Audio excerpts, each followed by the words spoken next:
لا إله إلا الله الحليم الكريم.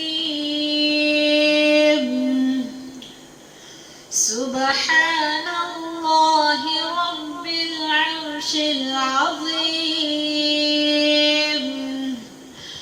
والحمد لله رب العالمين.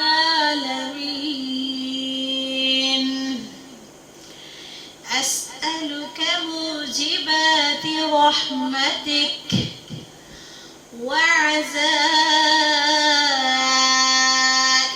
مغفرتك والغنيمة من كل بر والسلامة من كل إثم.